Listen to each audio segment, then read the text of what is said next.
Hello, BattleTech backers. Welcome back to the Catalyst AMA. Please let me know if you guys can hear us, and if not, I am more than happy to turn us up as necessary. Just making sure. How you guys doing today? Doing good. Hi. Fantastic. Humans. Perfect. I hope most of us are humans. I mean, you know, there is far country out there. Not entirely sure. So, welcome back to the Catalyst AMA. Today we are doing the community content people today. Having some lovely people here who are huge fans of the BattleTech community in general, who produce a ton of content outside of what Catalyst does. From, WolfNet Radio, Battlebound, Arbitration Studios. But as we get into this, we're going to have them all introduce themselves and what they actually do, specifically in the BattleTech community, because each one of them has their own way of putting their own content into the community itself, and, hopefully most of you guys enjoy as well. So let's go ahead and start with my top left, which is, I'm trying to remember off the top of my head. Brain's running a little slow today. Death from Above Wargaming, is that correct? Sure, I guess I'm on your top left. What's up, everybody? I'm Aaron from Death from Above Wargaming. Real excited to be here. So if you haven't watched our channel, watch our channel. We focus a lot on battle reports and, of course, Battlelytics, which is unpacking all of that crunch behind the scenes of BattleTech and figuring out the units and of course, presenting them in a fun way. So that's sort of the focus of our channel. We've also been through a bunch of Wave 2 unboxings, so really excited to get our hands on those new minis. Actually, we just filmed a battle report using some exciting new Wave 2 plastics. That was a Thursday night, so keep your eyes out for that one. All right, I've got Ray there, though I do realize I do have my screen flipped, so I'm actually Wargaming, DFA Wargaming is actually my bottom left, not my top left. Ray usually does not need introduction, as most people usually know who he is, but Ray, go ahead and introduce yourself again, just in case there's some people new here. Hello, everybody. I hope everybody's doing good today. I'm Ray Arrestia, the BattleTech line developer at Catalyst Game Labs. And my bottom left, I have WolfNet Radio, or my bottom right. Hey, everybody. This is Charles Gideon from WolfNet. We do a monthly podcast on all things BattleTech. Kind of known for our 350 WolfNet Alpha Strike rules. I do the history brief for every episode. We got a great community. I just want to say thanks to Ray and Talon for having us on and putting this all together. That's really awesome. Thanks. And then Battlebound.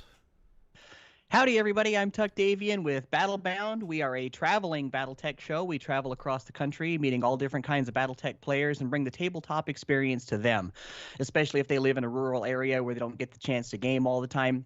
We take all our stuff, we go out there, we film a battle report, we get to know them, and then we come back and we tell the story of the battle report as if it was a story of something that really happened.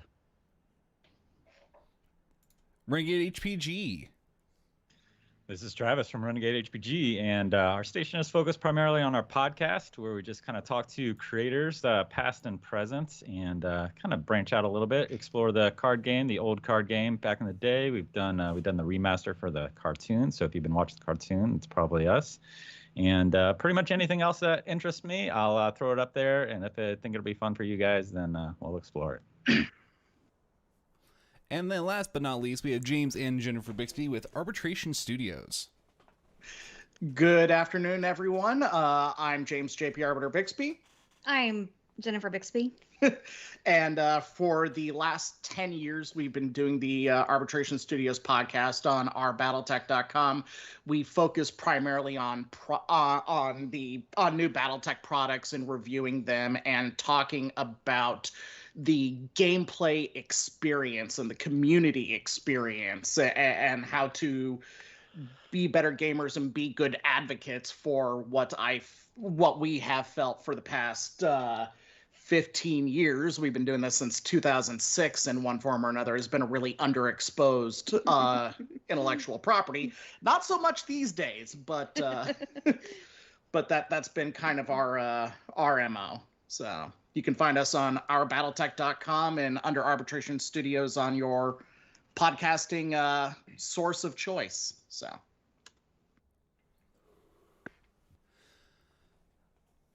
All right. Hopefully it gets everybody. Hopefully everyone here. Don't forget the knows voice. Yeah, everyone. Can't forget the voice. Yeah, because his picture isn't on here. Oh, is he not? Who am I missing? Oh, don't worry. I was just going to sit in the background alone, going to read my book in the darkness and curse all of you privately later. Hi. Did I miss CamoSpecs Online? Is that who I'm missing? Wow. No, That's Sorry. kind of a big one. that's text from Black Panther Legion. CamoSpecs will be doing it. Oh, there he is, Tex. I'm sorry, Tex. Go ahead and introduce yourself. I'm so sorry about that because did not realize your picture was not in here, and I should have looked at the icons too. It's all right. I'm a professional weirdo and I make mistakes. And I have been blessed to have been somewhat of a very awkward and strange introduction for many of folk in Tex Talks BattleTech. My team puts forth an enormous effort, and I am somewhat the object in which they orbit and direct it somewhat. But it has been our blessing to see the wonderful support of this community and to just be another voice in the choir.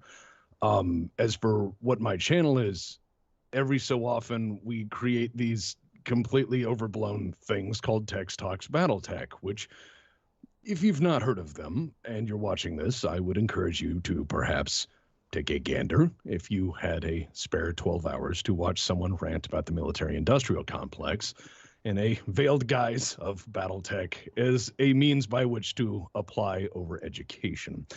As for the rest of what the Black Pants Legion does, we raise a hell of a lot of money for charity, to include the Wounded Warriors Project.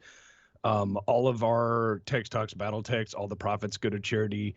We ran a charity shirt printing. All the proceeds went to charity. We are hugely out there, charities big and small, trying to put a good name association with the BattleTech community to show what we can do.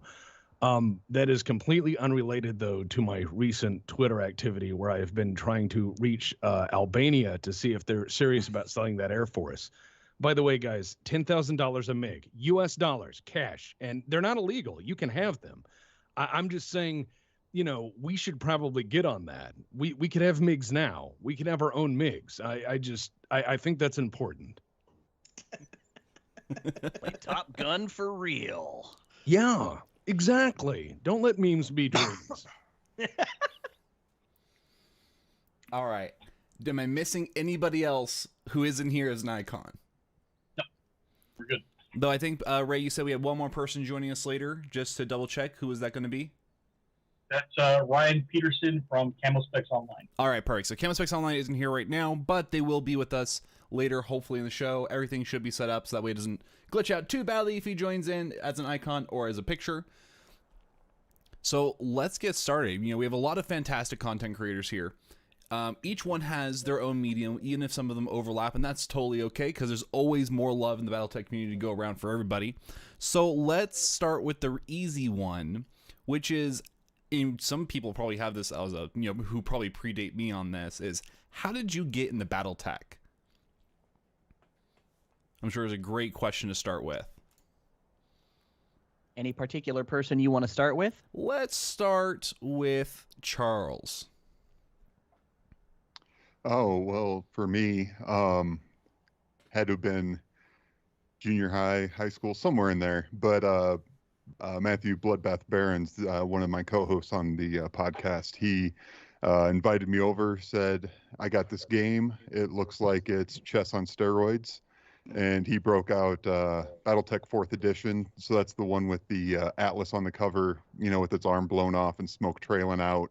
And we played it horribly, played it wrong, but it was a blast. And then came the TROs, and then came the novels, and it, like, I was just hooked. So it all started with him finding in a bookstore just, you know, the 4th edition box, and then deciding he had to have somebody to play it with. So I guess I don't know if that was a blessing or a curse. I've carried BattleTech ever since. So that's kind of where it all started, though.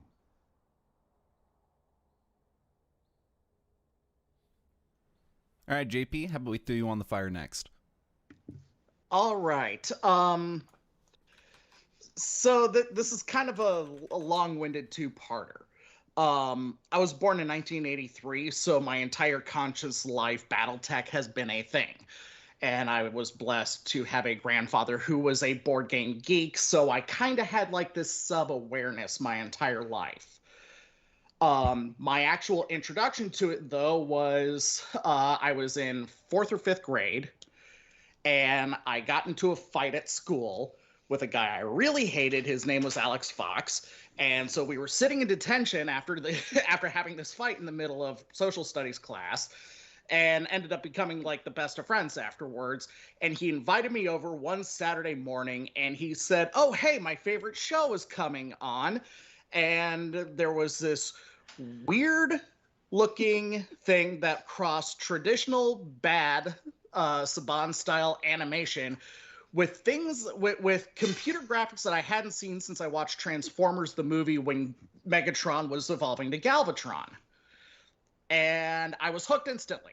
He said, "Oh, there's more," and he piled on all of these books and this game, and we started playing, and that was kind of my thing. So from, again, circa, I want to say 1993 on a Fox Kids Saturday afternoon, all the way up to I'm 38 going on 39 with 2 kids and a wife and a house and a mortgage, and I'm spending more money than I reasonably should on Kickstarters. and have been loving every single bit of it. Her story's a little shorter, though. I met him and I was curious about his interests. It kind of went from there. So, it's been a interesting relationship because she has this was never something that Jen was dismissive of. In fact, I tried to hide it. So, and she's not like, very well. Well, not very well, but I was really active into Click Warrior at the time. So, started with bringing her to games and whatnot. And then what do I say? I want to go to a con. So 2006, we went to Gen Con. But anyway, the rest is history. I don't want to dominate the mic. Let's get to someone else. So. Let's go with Travis. All right. So I started, my stepbrothers introduced me, gosh, when I was young. I was probably like 10 or 11 at the time. And they would visit over the summer. And they introduced me to it and played a couple games and loved it. And spent most of the years not with anyone else that would play with me. And so most of my early BattleTech was solo BattleTech. So a lot of building Mech Warriors with Mech Warrior first edition and then later second edition, building a lot of battle mechs. You know, I remember having this ingenious mech that put out fires. It had these compartments in its torso that dropped water and go into a lake, all these crazy things that, 12, 13-year-olds come up with. But, and then I started reading the novels, which are great. So novels really kind of, developed that love, and didn't really play too much on the board until I picked the game back up. Probably 2.5 years ago now. I had my little box of BattleTech stuff that traveled with me through all my moves, since I was 20, and at 38 or so, opened the box and was like, let's look at this again. And I have disposable income, and there's eBay and stuff like that. So that was a deep rabbit hole, but I've been loving it since, and yeah, it's been fun to connect with the community like this. Then how about you, DFA? Yeah, so my story dates back to the mall back in the 1990s. It's like straight out of Mallrats. My mom would like go shopping, and she would just leave me like in Allied Hobbies, and I would read the D&D books and the BattleTech books, and I was like a broke kid. So I remember seeing the 3rd edition box set like on the shelf, and I would be there every week. I'd walk in, I'd like salivate. And I did extra chores. I saved my money. I bought this box. I had no idea what it was. I was like, it's got plastic robots in the box. Like, I want it. And that was it. That was the landslide from there. I stepped away from BattleTech a little bit. Like, I played through high school with some of my buddies, and then the gaming stuff kind of went in a box, and similar to Travis, right? It kind of went with me, move to move. And I guess a few years ago, I got the itch. I dusted everything off, and we went deep on it. We put all our Warhammer stuff in the trash. And that's it. We were absolved of our sins, and now we're me, Tom, Kevin, right? Some of the other guys, we're in it, and there was it's a great time, right? With the Kickstarter, what an awesome time for BattleTech. So I think the timing was right to get back into it, because it is it's on the upswing. Really great stuff to come, I'm sure. I just want to point out for those of you who are here in the chat that he said the 1990s, which does predate me very easily in terms of my BattleTech gameplay and experience, which is just really always amuses me, how far BattleTech continues to extend forward, into the next generations and beyond. So, yeah. To be clear, I was 10 in 1991. Just I was not wasn't alive. Born in the 90s. I was not alive at that About point. the same for me. So. Ray's here. We kind of figure that we know how Ray got in the BattleTech, but Ray, how did you get in the BattleTech? I'm pretty sure I've answered that on other AMAs here someplace. Make up something new. Have fun. Friend of a friend in freshman year of high school introduced me and our other group of friends, and after one game, we were pretty much hooked, and we played the game constantly. This was mid 80s or so. That's it. I'll save the flair for some other time. That's you, Ray. All right, Tuck. So, as I say at the beginning of every show, I've been playing BattleTech since I was 13 years old. So if it's a phase, I'm taking a really long time to grow out of it. I started out when a guy tried to get me into it, but it was very much a too much too soon kind of thing, and I kind of this is a little too much. And later I got into the Mech Warrior 2 video game all on my own, and happened to meet up with another guy who said, "Oh, if you like that, you'll really like this." And he took me to his house, which he lived with his family in Navy housing in San Diego at the time. And we sat around in his garage floor with his brother and ate nothing but MREs and drank RC colas. And that was it. Like, he got me into the board game after he found out I was into the video game. And it's just been a nonstop thing for me for the last 25 years. That's it. That's as exciting as it gets. Hey, sometimes you don't have to have an exciting beginning to continue loving a BattleTech franchise for, in its almost lifespan of 37 years. Yeah, I think we're at 37 years now. I thought we were at 40. Close. Yeah, I think we have about 3 years until the 40-year anniversary. So that's just almost unheard of, mostly in the board game world. I mean, there are a couple of games out there that can tip that hat to, that have 30 or 40 plus years of just continuous printing, let alone that, BattleTech in particular really hasn't changed in, 37 years, other than some minor cleanups and other stuff like that, and in addition to the rules, rather than full reworks, like those out there, which I'll tip my hat to, like D&D.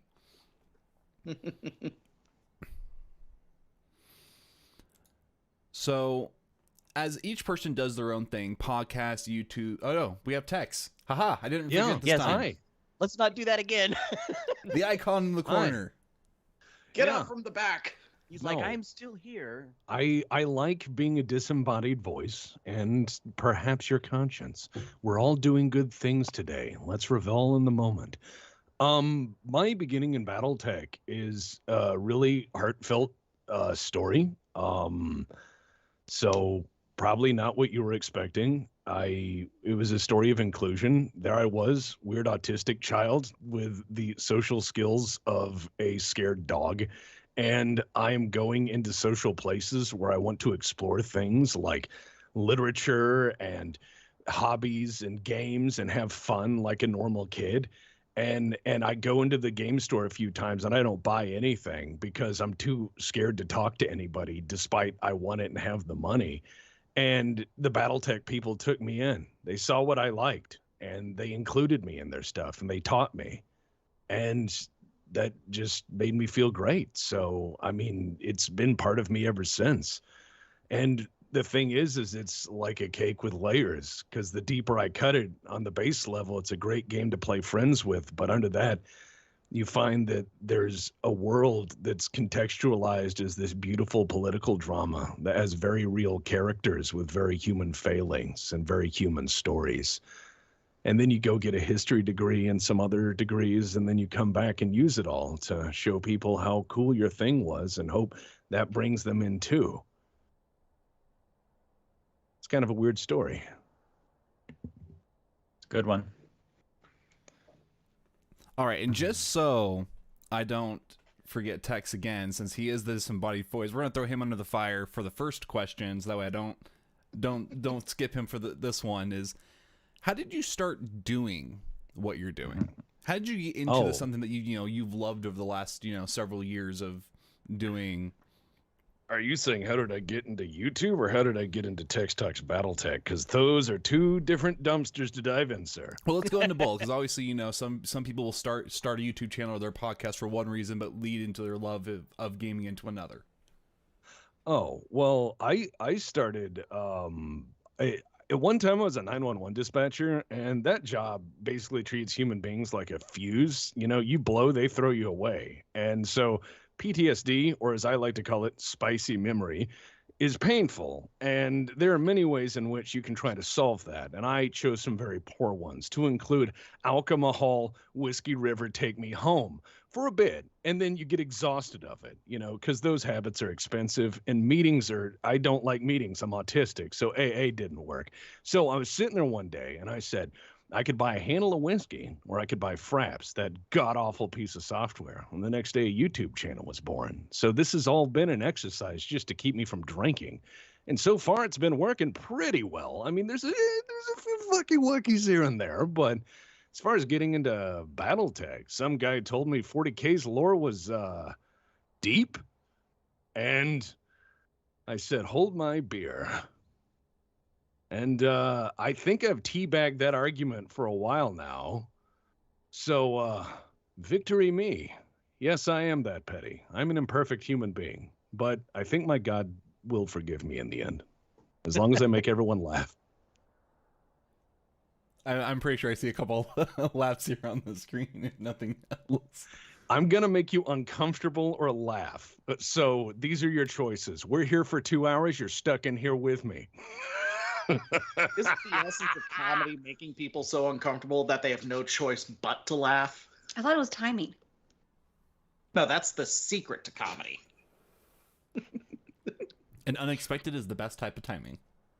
Well, it's the difference between farting in an elevator and farting mid-speech. You know what I mean? Like one is uplifting, one is just mean. It's all about timing. That's the application of comedy. Well, doesn't the strength of the part determine if it's uplifting or not? I would say so. I mean, if it's just quiet, that doesn't do anything for the speech. But if someone's like giving a heartfelt speech and then you just blast ass and it echoes like 4 or 5 times, and it's just one of those things where everyone turns and they're not really mad, they're just impressed. And you don't know what happened, but you're there for the moment. Like that level. I get what you're saying. We should probably move on. I'm destroying this. I think you're destroying JP more than anything else. He'll be all right. He's a healthy boy. Charles, how about you? How did you get started doing what you're doing? Oh, well, I was not there for the very beginnings of WolfNet. The legend goes that Aaron, another one of our co-hosts, was doing an X-Wing podcast. And he was talking with Matt, and they kind of came with, well, how hard would it be to do a BattleTech podcast? And this was back in the spring of 2018. So before the Kickstarter, before, a lot of things, kind of when there's a lot of radio silence around BattleTech as far as like social media presence and stuff. So they kind of just decided they were going to take a stab at it. A few episodes in, they said, hey, you should do a commercial for us. And I did for their commercial break, and then did a couple more. And it just kind of just evolved from there. So now I mean, it's just gone absolutely bonkers. But I mean, that's what happens when you have a great community and people reaching out and everything. But it was literally on my headset trying to record things. Sounded like garbage. I still don't sound great, but it's at least I'm more accurate now. But yeah, so it's just kind of by the bootstraps. So you kind of got dragged into what you're doing over there. Yeah, same as when he threw that 4th edition box set on the table and said, "Hey, you should play this with me." It was, "Hey, you should be on the podcast," and I couldn't really say no, especially with the lore piece. That's totally my bread and butter. That's where I like to live. So they said, "Hey, if you want to fill that area, you can do that," and now I'm here.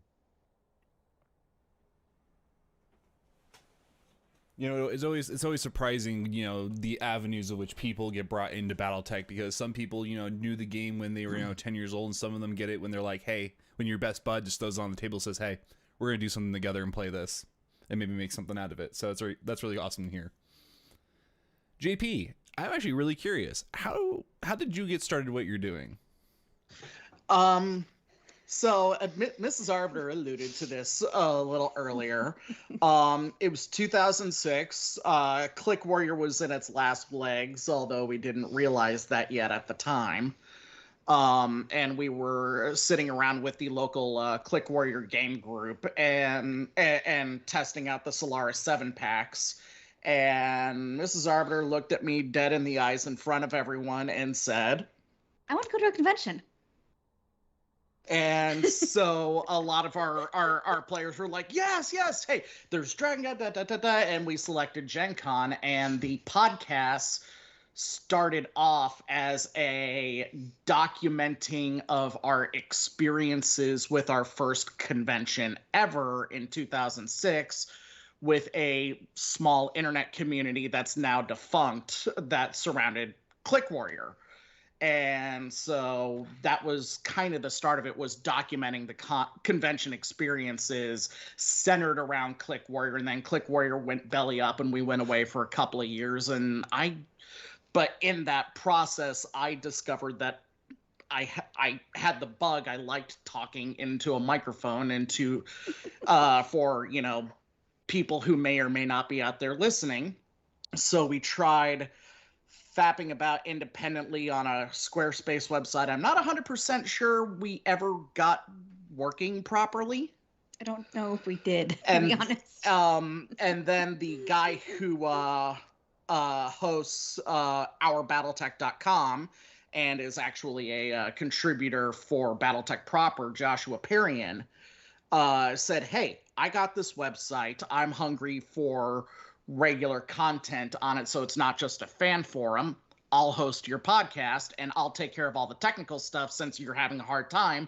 And so like our true birth began around 2012 when that happened. And roughly once a month we've been talking to the singular dozen of fans out there who have found us for that. So and then everything else that we do that is not necessarily BattleTech related, like we do have a YouTube channel, but that's really just a married couple with kids late at night just talking into the ether as kind of couples bonding thing. And hey, you can join us for that. Kind of bore out from that and some of the other weird and wild and wacky stuff that we do under the Arbitration Studios banner. So... succinct enough? Yeah. Cool. Travis, how did you get into it starting what you're doing? Well, I had been, I watch a lot of YouTube. I always say it's kind of like the modern Library of Alexandria, with some cat videos included. And so just a ton of information. And Charles had mentioned X-Wing. X-Wing was my big game too, kind of in the mid 2010s, and just so much rich content for podcasting out there about how to play the game. And I had recently started doing a podcast in 2018, 2019-ish for my profession, and where I was talking to kind of key voices in the field. And kind of was getting back into BattleTech around that time, and just saw there wasn't a ton of content out there, and I hadn't found most of these guys because it's so hard to search for content sometimes, and things that you haven't already watched, as the algorithm will tend to dictate. But so I was like, there's nothing like this out there, and I just picked up playing the card game again after a 20-something year break, and I was like, oh, these guys, have been playing this game in the Facebook group, and I also just want to kind of talk to some old people, in the sport. I was like, had this kind of idea of trying to reach out to Bob Charette, Mike Stackpole, and Blaine to talk about the authors. And, I still love to get Jordan Weissman on there, but just kind of talking to the creators and doing a little bit of history of. And so kicked off Renegade HPG and just started talking to people, about different aspects of the game and exploring with the card game. I just basically pretended it was X-Wing and was still a vibrant game that was still going, and we just talked about it as if it was, and got some really great history and some content there for what was a really good game. And then kind of started talking to people. Blaine was very generous to be the first kind of recognizable name to kind of volunteer and hop on the cast, and then connected with Robert Charette shortly thereafter, and have just connected with a ton of people. And my focus has really been on creation. Like for me, the kind of the creative process and turning ideas into reality is very interesting for me as an entrepreneur. And everybody has ideas, but not everybody can kind of convert them into reality. And so having the conversations with all the artists and creators, both behind the game, and in the fan art and the fan community, people that are kind of rich contributors to that community, all have great, interesting stuff to say. And as a lover of podcasts and just the long form conversation format, I wanted to dive in. And so I've been doing that and have had, the fortune to connect with great creators that have helped me in the other projects along the way. So, the cartoon remastering was a great collaboration with Emil over at Art of BattleTech on Twitter. And I always love talking to Bruins. Bruins is an incredible creator and kind of helping get MechWarrior Bulldogs up and anything else. So, the podcast is kind of the core of it, but pretty much anything I think it would be cool that we can do, on the channel, I put out there, and I kind of make it as a source to find fun stuff in BattleTech, and that's what Renegade HPG has become. Cool. That sounds like that's a lot. It's a lot of work. I wish I had an editor. Yeah, it sounds like a lot of work. Aaron, I'm jealous, man. You got some great stuff. I need to find an editor. You and Tex, but yeah. We'll get there. And speaking of Aaron is next on my frying pan. Aaron, how about you? I need an editor too, man. It's exhausting. Don't we all? Yeah. So Tom and I were rolling dice one night, and he's like, "Dude, we should put this on YouTube." And I was like, "I don't know, maybe." And then of course, Tom knows how my brain works, so he just like kind of plants these seeds, and then I'm like, "All right, I must do this." So, Kevin, Tom, and myself, we kind of sat down, we figured out what we were going to do and how we were going to do it. I watched a lot of mini wargaming, a lot of tabletop tactics, and those guys have a ton of content on things like X-Wing, like 40K. There wasn't a ton of battle report content for BattleTech. There's some stuff out there that's pretty good. But we thought that would be a good niche to fill. The sort of modern Library of Alexandria is very apt, but it can also get saturated with content. So we wanted to try to do something a little bit different. We wanted to tell, a story with each of our battle reports. We wanted to kind of have the animations and the things that sort of look and feel like, the video games, right? And we kind of wanted to, the old sound effects. We wanted to sort of bring all of that together. Tom and I both have backgrounds in data, right? Data science and things like that. So Battlelytics was something that like I came up with probably in an attempt to try to beat Tom and optimize and min-max my list. And I was like, this might be a helpful tool. So I sort of took that and grew that, and we built videos around it.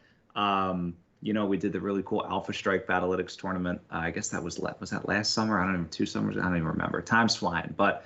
Yeah, so it's just sort of evolving, right? And we're trying to stay in our lane. We've talked to a couple people. It's such a great community. There's so many people out there. We've had a couple of guys on the channel like the Matt Steiner, right? He made an appearance with a couple other guys. So it's a great thing to do. I mean, wargaming is, gaming in general, right? It's like part of who all of us, right? Like it's just such a big part of our personality. So it's really cool to be able to share it and get all the feedback and sort of build, to help build the hobby and the community forward. Somebody mentioned, like I was born in '81, right? And life was so different back then, so old. But nowadays, like watching the next generation of players come in, it is a very exciting thing, right? Like it's just, it's really cool. So really exciting stuff. And yeah, I mean, I appreciate everybody, supporting the channel and subscribing and, watching. That's just, it's really cool. So thanks to everybody out there. And Tuck, you're the last on my hit list. All right. So speaking of making folks uncomfortable, as Tex said just a second ago, Tex is essentially the reason why I got into this whole thing. Oh God. I know. No. I know. But what happened is I was looking at everything that was happening in BattleTech insofar as community goes, and I said, "There's a big resurgence going on right now. There's this huge renaissance for the game, and I wanted to be part of it in some way, but I had no clue, what to do." And it was about that time that I stumbled upon Tex Talks BattleTech, and I don't know how I must have been living under a rock. Like, I don't know how I didn't notice it before that. And so, of course, I, did a deep dive and started watching all of that stuff. And as soon as I was finished with all that, I just thought, gosh, this guy is out here. He's got the passion. He's got the knowledge. He's got the drive. He wants to do this. And that's some stuff you can't teach in a classroom. You can't buy it in a store. If you have passion and you use that passion to sell, your experience and what you're doing, then it's going to resonate with people. And I really wanted to be part of that. And so I thought, well, okay, what can I do? Because I don't want to do the same thing that other folks are doing. I don't want to, copy off of them and just change it so nobody knows I copied their homework.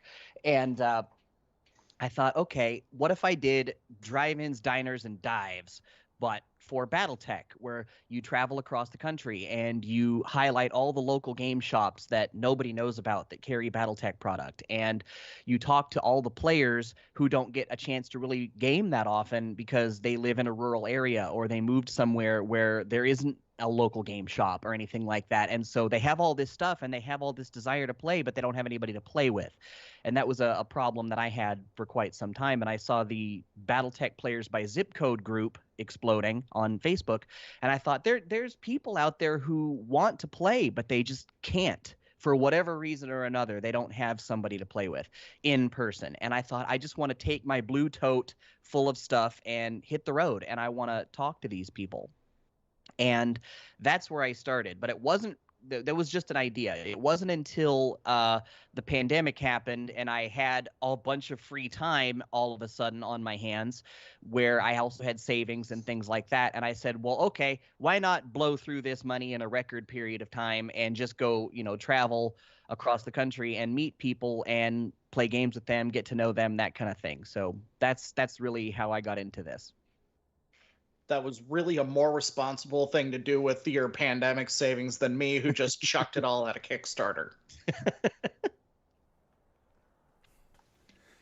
And I see that we got an addition to our group here, Ryan from CamoSpecs. Let's go ahead and throw him under the bus here for a second, since we got to the end of that question. And Ryan, how about you introduce yourself in CamoSpecs?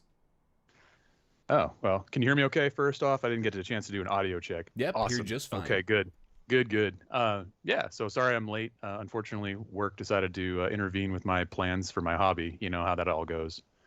But anyway, I'm glad to be here. Thanks for inviting me, all that good stuff. Hey, everyone. Sorry I didn't get to be here during the initial setup, but BattleTech started for me in high school. I was in driver's ed when they had that in like an actual class, and guy next to me had Tech Readout 3050, and I saw a Marauder and I was like, oh, that's Robotech, and then asked questions. We started playing in the school library, and then I started buying stuff even though I didn't have any money to do so, and had plenty of time to play but not enough money, and now I have no time to play and plenty of miniatures just like everyone else, and such is life. But from that point on, I mean, we were meeting in our garage playing with buddies from school. My brother, who's about 3 years younger than me, got into hit with his friends, and we had a pretty good group going for a while, and then hit college, didn't play very much, and then started getting serious into painting around that time, and then just kind of did that as in my off time when I wasn't at work or deployed into some sandbox somewhere.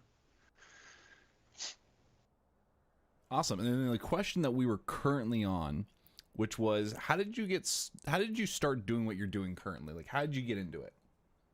As in painting? Yeah. So I guess I've always been kind of interested in art. I always took art classes in middle school and in high school. I'm a adequate pencil and ink artist. I'm not very good with color, but I've always had like an affinity for just drawing and stuff like that. I don't have time to do that anymore either. But the lineage of like oil painting kind of runs through my family, my great grandmother and my grandmother. So it was kind of one of those things that I was like, oh yeah, art, that'd be kind of cool, painting. And then once I found out that you could paint these little plastic miniatures, because mine, came in the 3rd edition, the crappy plastic ones that no one likes painting or doing anything with. Had a guy sitting in my math class. He's like, hey, I'll paint those for you. And I was like, how do you even know what the hell they are? And anyway, showed up like 5 days later, and like all of them were painted, dry brush and whatever. And I was like, oh man, I could do that. And went and bought that Ralph Partha Learn to Paint kit with the Axeman 1N in it with the axe that breaks off, and you're supposed to, the little half a paint pots that dry out after like 2 seconds if you open them up, and started painting, and then learned that you have to actually put primer on metal for it to work, all kinds of stuff. So this is all in like 1997 through 2003. So, YouTube isn't really very available. Like, it's just whatever you find from the rudimentary AOL dial-up internet and or your friends that you game with, because somebody just word of mouth or maybe a book or two every now and then. So, but then once the media and social media caught up to a lot of those things, you start, they say iron sharpens iron and all that. You see what somebody else does, you ask questions, you try to mimic that. You try things for yourself. You experiment. There's some inherent like eye for certain things like talent and ability, but practice is really what refines those inherent abilities in so many things in life. So and even somebody that maybe doesn't even know what end of the brush to use, I'm sure could probably be taught to paint something that we would all say looks pretty good given the dedication and instruction. So but anyway, yeah, I just got into like painting that, and it's therapeutic for me now. I sit down, I paint for a little bit. I wish I painted faster. So you heard it from Ryan first. Yeah, unpainted minis, get on it. Yeah, right. Super guilty right now. All right. So now that we got Ryan here, we can hopefully keep him in the loop now. So let's start with Charles. I have not forgotten you text. I know I'm going across to you again. Oh, don't worry. I'm fine. I'm So Charles, what is your favorite thing in BattleTech? Is it the game? Is it the story? Is it the lore? Is it just a single mini? What's your favorite thing? Oh, it's absolutely the lore. 100%. We recently talked with man, who were we talking to? But they referred to it as 1,000 years of future history. So it kind of scratches that sci-fi itch and the history itch at the same time. The characters, the politics, the ploys and schemes, all of it is absolutely like for me, I love the playing at the table. Don't get me wrong, I do, but that's always a microcosm of what the story is. I like to have a narration. I like to have objectives. It's all got to fit together. It can't just be, I have these 5 mechs, you have those 4, and we're going to, smack them together until they break. That's not really my kind of BattleTech. I'm definitely, I'm going to say that, these are, this is this unit, that's that unit. We're on this planet on this day. We're going to see if it lines up with the story, or if they would have done something different, if it would have changed history. But yeah, so it's definitely the lore for me. Lore, I feel like it's probably going to be a big one here, because I know that the lore drives, a lot of what you guys do in the first place. But if nothing else, everyone can hands down probably say that the lore is a huge draw-in for any BattleTech player in general, just because there's always something to read, always something to learn. And that's what, I feel like most of us really enjoy about this universe. So, JP, what about you guys? Jesus Christ, you're asking me to pick out my favorite child here. It's That's right. You only get to choose one. well, if I had to pick something out, and this may come as the mother of all cop-outs, it's the fact that it's the wide variability. Some might call it inconsistency in the IP. But how the stories, for example, yes, you've got your Victor Steiner Davions, you've got your Alexander Kerensky's, you got these big people, but they're also stories about little people. I mean, and those stories are welcome. I mean, not to toot my own horn, I, by some miracle of God, sold a story about a single mech warrior to shrapnel recently. A little goofy ass thing that was about a nobody at the time. And all of that works. And that goes from everything from the lore and the stories to the art style. We have everything from big, blocky, almost Star Wars-esque AT-ATs all the way down to things that are like 2 steps shy of being full-blown Gundam-esque dudes. I mean, a lot of people like to talk trash on the Dark Age art style, but that brought out a lot of like diesel punk industrial looks to things that I really like that didn't involve industrial mechs, but a lot of here's this big hunk of slab armor that we're just gonna like spot weld over stuff. And even the fact of, and I keep going back to the cartoon, is something that is inherently silly, inherently designed for kids, and it has become a rivet in this great big universe that has a place for it. So yeah, it's that variability, it's that something for everything that I really like. And Travis, how about you? Did she get a word? Oh yeah, go ahead, Jennifer. Sorry. For me, it's the love of the literature and the variability in the literature of how the small fry can become this great hero. It's a hero's tale only in a sci-fi universe, and coming from the fact that I have a degree in English makes me really want to start to spread and try and bring the literature to the people who don't know it and bring them back to the game through the literature. It's the connections you make that you never expect, you never think about. But there's so much there, and so much, it's a little niche, but it's just, there's something for everybody, and I love it. So, okay, now you can go on to someone else. Not that I ever want to forget Jennifer. If she ever wants to say something, she's more than welcome to. She's been here just as long as you have. Travis, how about you?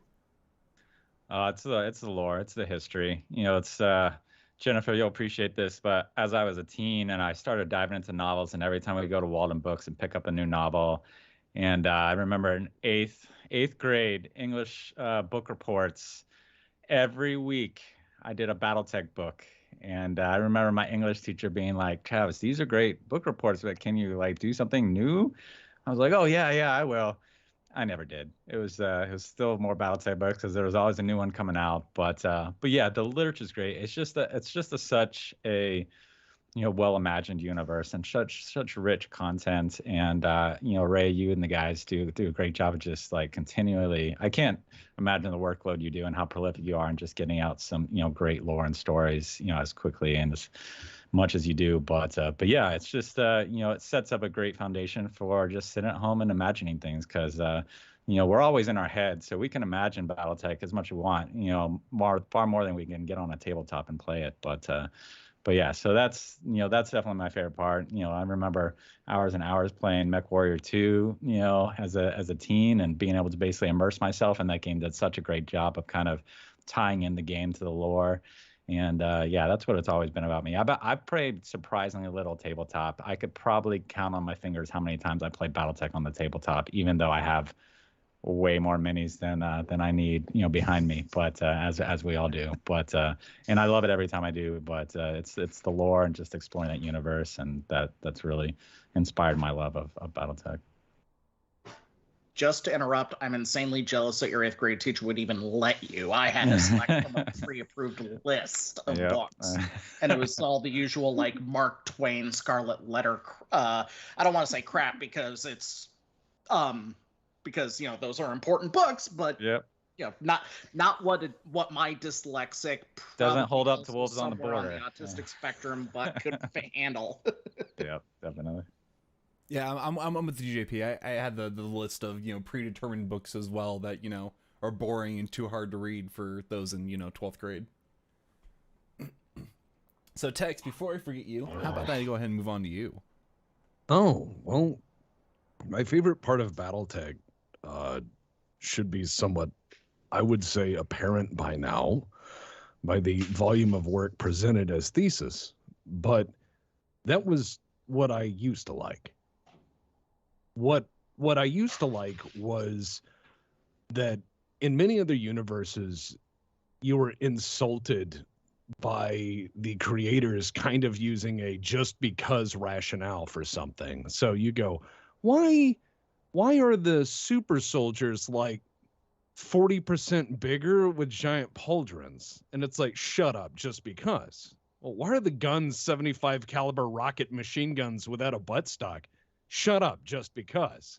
But if you go into BattleTech and you go, why is there this culture that's kind of like Genghis Khan on crack?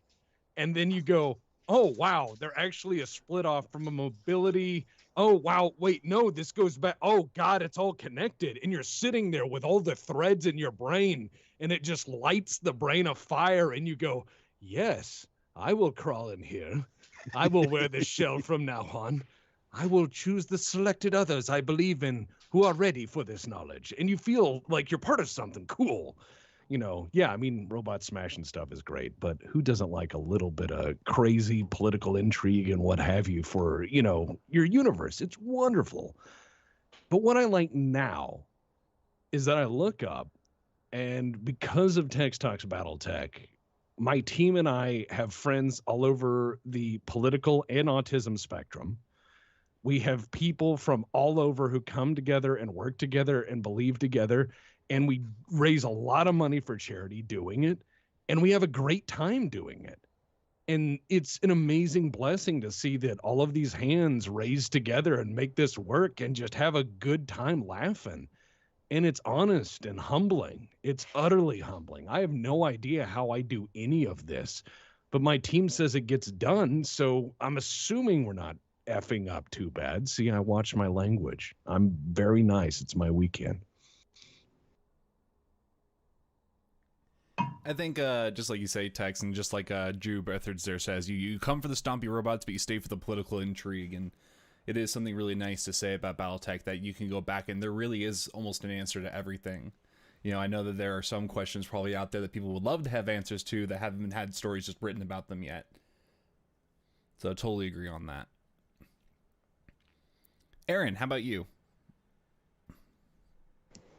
I don't know. I have to go with the stompy robots. I love actually the gameplay of BattleTech. I think it's, at least in my perspective, it's very unique in the wargaming genre.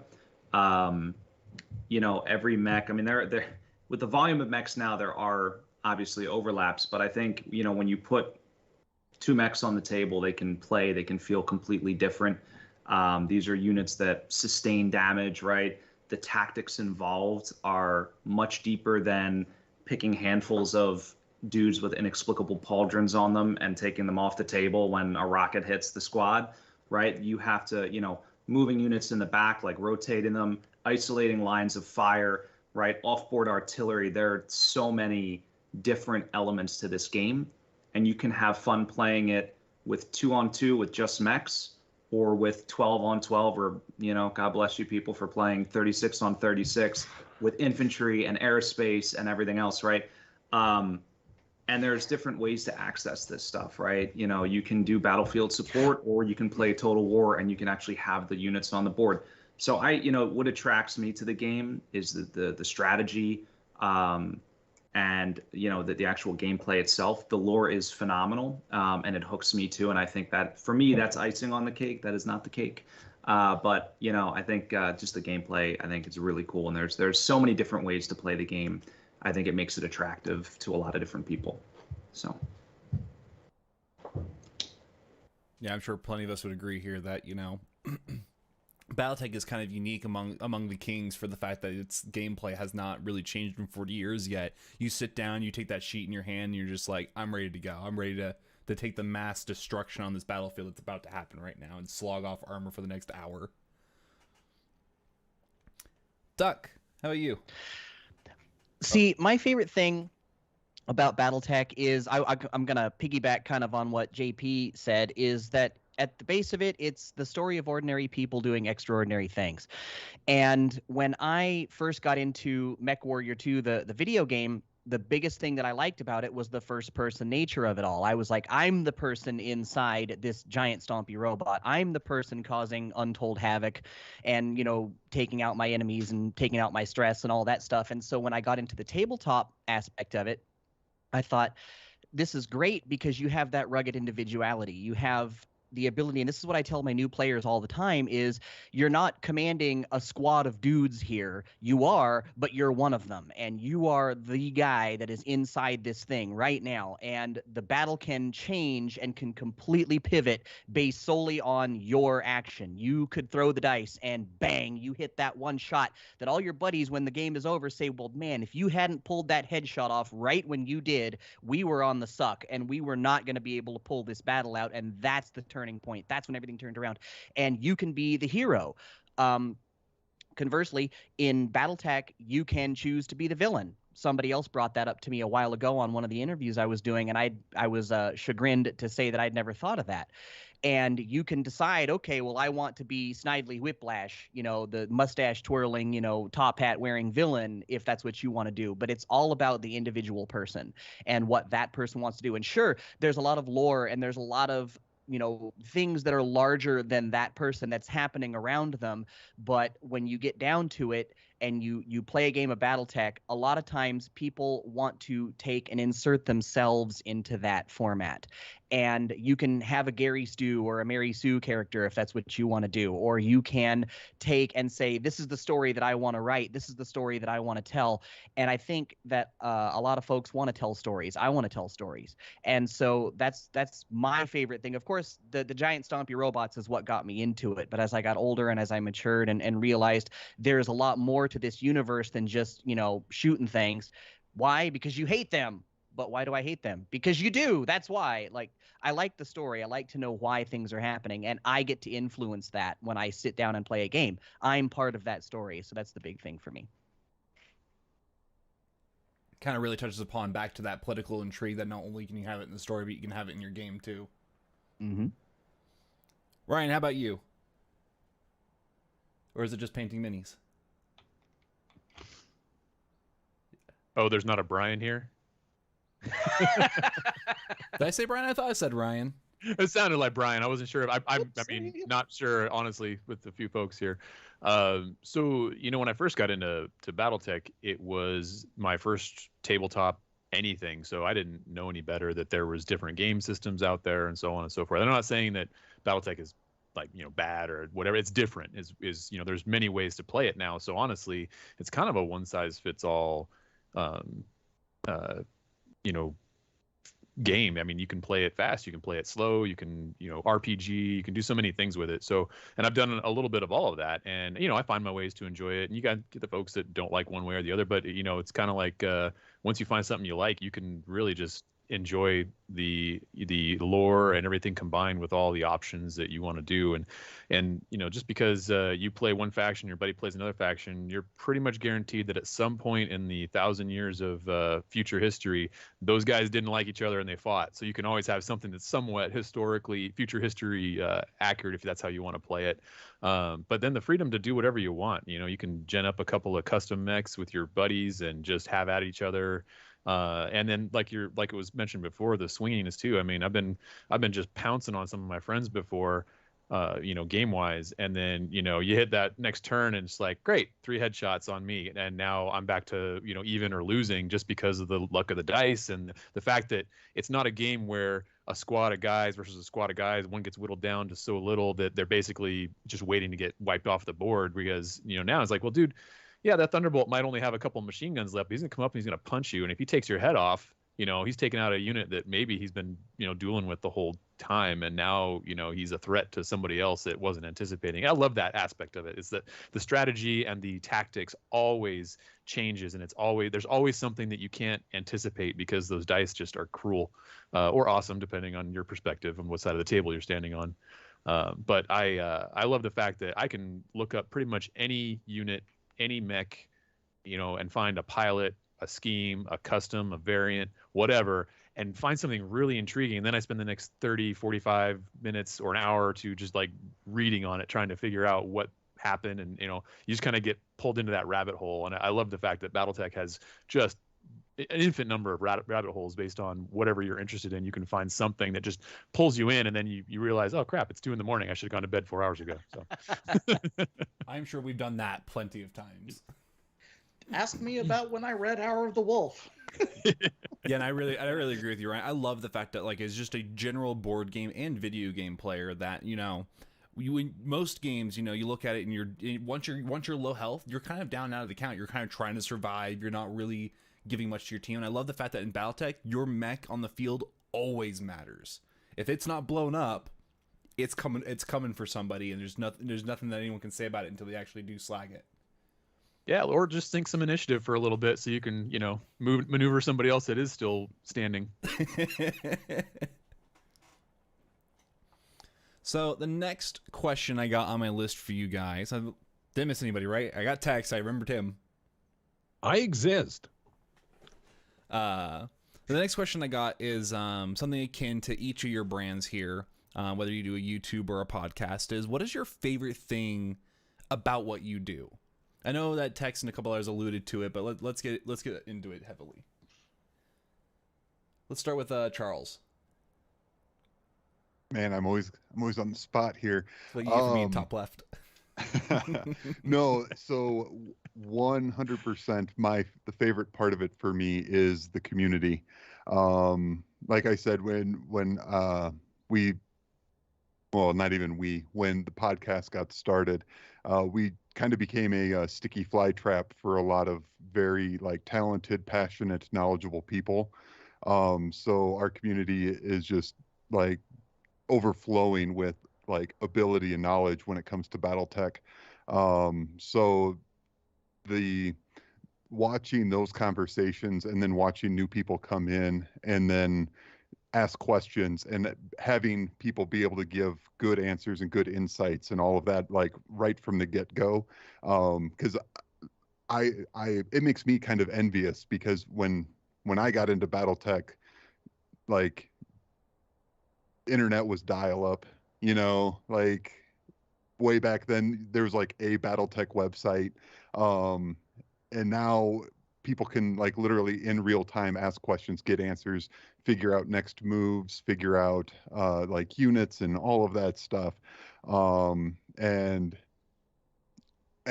beyond that, they keep blowing up the chat, so I'll mention them. But on the Origins of Battle Mechs podcast, they actually met through our community, not in any way taking credit for what they do, because they do tons of work over there, but watching what we do then affect the next layer, the next ripple, the next group, and then they're going to affect more people, and so on and so forth, until everybody is just able to connect with this community.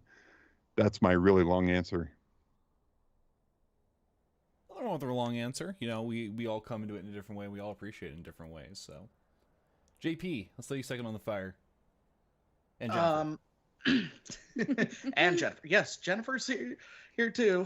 Anyway, for me, it's that being able to share my impressions with communities in real time, and sometimes those impressions are, can change over the years. So it's I can bring it down to like ideas and impressions of single mechs. I will still to this day never understand why the urban mech is so popular, but I appreciate how it does. And a former co-host of mine turned it into a little meme with our small community, with the whole shouting at the top of the head, "The small laser," and just being able to create, being able to react and create in real time and to have fun doing it, whether it's on the goofy side of things. Recently being able to share with from the Ill Clan Rec guides, yet again someone has devised a way to jack up battle value by making things way too fast, with things like the Thresher 2 and the Amarok, and being able to give those real-time impressions of different things that come out, and being able to share those when there is not always a readily available community. So have I spoken too long? You're not pulling out the taser yet. So, ow. No, I'll just pop you with a fan. Anyway, Jenny? On my side, it's more the community. I got more deeply involved with BattleTech after I joined the demo team, because I actually got bored with conventions. It might seem weird and it might seem impossible, but I got bored just watching and doing things, so I wanted to get involved. And it's been 4 years, and I enjoy the time. I enjoy the time spent with it. So for me, it's more of the people and the stories they tell. Heartfelt stories of, look, you gave this to my son, and suddenly he's beating me in my favorite game, and I'm loving it. It's those heartfelt stories and the fact that as a community, they can be there, that makes a difference. So that's my take. Okay, just making sure. I just didn't want to interrupt you in case that was the end of your thing. Tuck, how about you? I'm gonna piggyback on what everybody else has said here. It's definitely the community, but with me, it's getting to engage with those people in a face-to-face, in-person environment, and traveling, getting to see parts of the countryside that I never would have gotten to see if it weren't, for that kind of thing. I'm used to that a little bit because I have a background in professional wrestling, so we drive around for that stuff all the time. But this is just an excuse to go places that I otherwise never would have had a reason to go to. And then I get to talk to these people and engage with them. And we kind of make this memory. It's almost like a video journal, kind of, in a way, of everything that we did that day. And then you can go back and look back on it however long later and say, yeah, I was there. I did that. And I have that memory with that person. So it's definitely the community, creating memories with people, and just seeing different parts of the country, meeting those game shop owners, and saying, hey, there's still brick and mortar stores that exist, and there's still people that carry this product, and this is not, what they say as a dead game or anything like that. It's still on fire. It's the beacons are still lit. It's still going on. So I would say that's my favorite thing about what I get to do. Sweet. Tex, how about you? There's multivarious reasons. I mean, the thing is, with all things, I suppose, the older you get, and perhaps this is just me, perspective shifts. So when you're young, you want to have a significant other, and you want to have a fast car, and you want a big house, and you want a successful job that brings you all these accolades and all that stuff. But as you get older, you start to, value stuff like time. And so I look at one hand, I have put an obscene amount of time into stuff like Tex Talks BattleTech, as has my team. And under any other universe, under any other community, in any other existence, this would be insane to do. But because this community is good, because its foundation is supportive, because when I can ring the bell and go, hey, this guy's house just burned down, or this guy's dog needs surgery, Or this guy is trying to build his first house and he bought it and then he found out the whole basement was flooded and you can't like raise a baby in Anne Orlando. So, that's a no-go. And I can ring the bell on each of those things and boom, solved. That's a community that cares. That's incredible. And to see that as like a foundational base, I'll pour my time into this community until I can't anymore. That's something worth sacrificing for because it's foundationally good and it's worth keeping that way. And it's really great to hear that the BattleTech community can do those things, and it's actually really awesome to hear that our community is doing those things with UTech. So, props to all of them for making things like that happen. Because with how bad the world has been, over the last 2 years, it's always nice to see a little light that just the BattleTech community alone can do in general. Well, of course. And that's the whole idea of it is, sure, the outside world is miserable, but BattleTech is a game that allows you to adopt fictional politics and fictional beliefs and fictional polities, and you can carve your own chunk out of the BattleTech universe because it doesn't matter who you are or where you're from or what you believe in. In BattleTech, it's about how crazy you are and how you can elbow drop somebody and tear a mech apart like a piñata. It's about chaos and murder and crazy, brother. And you got 90 seconds in the squared shoulder. So, well, that was almost a roll, and then I effed it up. That's what happens when you have 4 cups of coffee because you're nervous. Anyways, moving on. Sorry. Ray, how about you? Or Ryan, how about you? I said Ray. He's not part of this. He's just here for the looks. Well, he's here to shake his head. Yeah, that's a standard Ray reaction to pretty much anything I ask him. Anyway, yeah, I didn't do 4 cups of coffee. I just got back from work, so I'm sipping on bourbon to chill out a little bit. But ladies and gentlemen, this man knows how to live right here.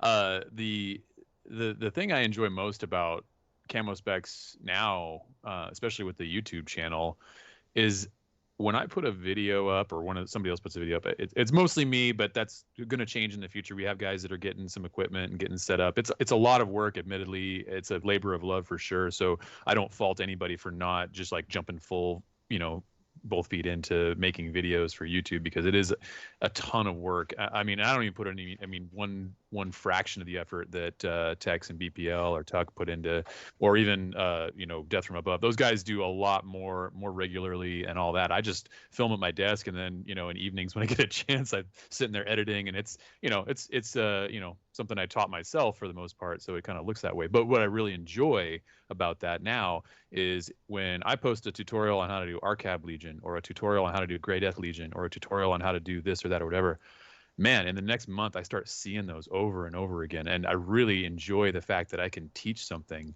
and other people take from that and go out and improve their own abilities and get an enjoyment out of it that I get out of it. So I'm sharing that passion and that enjoyment and therapy, painting, if you will, with other people. And I mean, I've had people come up to me in Gen Con, and the one that stands out the most is this 7-year-old girl came up and was like, "Oh yeah, we watch your YouTube videos. My dad and I watch." And I was like, I don't know what to say that other than that's awesome. And Gen Con later, she came back with her dad, and they were showing me stuff they'd painted, and I was like, man, I hope you decide to join us when you're older and all that, because we'd love to have you. I mean, it's just that kind of thing, just like it really touches on a lot of like what I really want to, am passionate about, which is, hey, let me show you what I do, and maybe that'll help you out, and then maybe you'll do something different and make it look better than what I did. And like I said, it's not a competition. It's just let me share what I know, and together we'll enjoy the hobby, and you have your cool stuff that you painted, and I'll have my cool stuff that I painted. Usually it's gray, I'm sorry. But anyway, the whole aspect that I can influence people in wanting to try things they probably wouldn't have tried before, especially with BattleTech, because this community hasn't had a strong painting structure like a lot of other games that I won't talk about, but that's just really not been present with BattleTech. But now you've got so many people wanting to know how do I paint a battle mech, and I'm like, let me show you this YouTube channel. And it doesn't mean it's the only place you should go, but man, I love the fact that we've got like over 100 videos now. Over the last 5 years, the channel has gotten to the point where, and most of them are tutorials, not all of them. Some of them are reviews and things like that. But we really, really do what we can to help folks enjoy BattleTech more. And one aspect of the hobby, you know, you don't have to have the best painted mechs to enjoy the game by any reason. But if you want to learn to paint better, you know, I'm happy to try to help as best I can. Yeah, I am definitely one of those people who has, you know, mechs all over my table and not a single one of them is painted. So I still play the game. Though it really is true, you know, and I really agree with that, Ryan, that, you know, it doesn't matter whether you're 7, 40 and coming back into the game, or, you know, you played Battle Droids and are just coming back to it now. You know, there's an avenue for everyone to enjoy this world in some shape, way, or form, regardless of what you do, you know, whether it's the 7-year-old girl painting with her dad, or, you know, someone who comes in only reading the fiction novels because they enjoy the lore more than anything else. You know, there's always something here for somebody. Well, sure enough, it looks like he's in chat. Clifford Garzolini said that was me, my daughter, to meet Ryan at Gen Con, and she took a paint class there. So that, I mean, that just makes me feel good. Like I you know, I'm able to share stuff like that, and, you know, people from age 6 or 7 up to however old some of you people here are. You don't have to, I'm not going to out you, but, you know, anybody can enjoy this game and hobby and all that. And I just like the fact that I can, you know, make people enjoy it a little bit more, or try stuff out and maybe find something else that they enjoy about it, and keep them in the game and in the universe, because it's just so broad that I don't know how I'll ever get tired of it. I agree. So with the advent of the BattleTech Kickstarter, you know, doing amazing, bringing all these new mechs, for those who love painting, those who want to collect them, for, you know, those that we will not talk about from 3rd and 4th edition that just looked like crap. We just burned them at this point because the remodels look way better. What do you guys think about the community that has formed and the resurgence that has brought a bunch of people just back into the communities in general again, along with this seemingly BattleTech renaissance? And Charles, like usual, we will start with you. All right. Well, I mean, I love the idea that, like, you can now again in the near future you can walk into a bookstore and find BattleTech products, rather than going into your your local game store and then begging them to order in BattleTech stuff. So having it on the shelf feels really good. I think it changes, at least in my mind, the position of us that have kind of been around or have kind of returned early, to be good stewards of the universe, you know, portraying it and being that same welcoming community that got us pulled in however many years ago that was, you know, so kind of that paying it forward. So that way, I mean, it's just super exciting though for the number of people. I just want to make sure that they all get off on the right foot. Jennifer and James?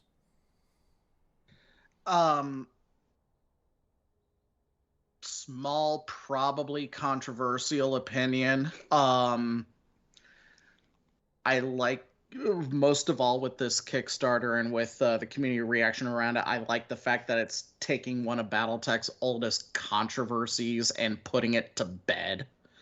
That we no longer have to have any divisions about about old questionable artwork versus modern new stuff we can that is widely available, and that it's eliminated that one barrier to entry that has existed for a lot of new players, who have to have the whole unseen, new scene, reseen, pre-seen stuff explained to them.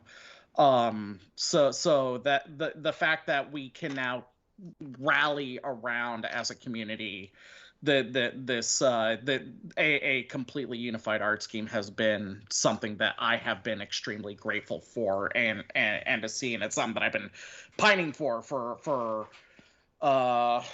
ever. So anyway. I like that it's letting people get involved in the community in new ways.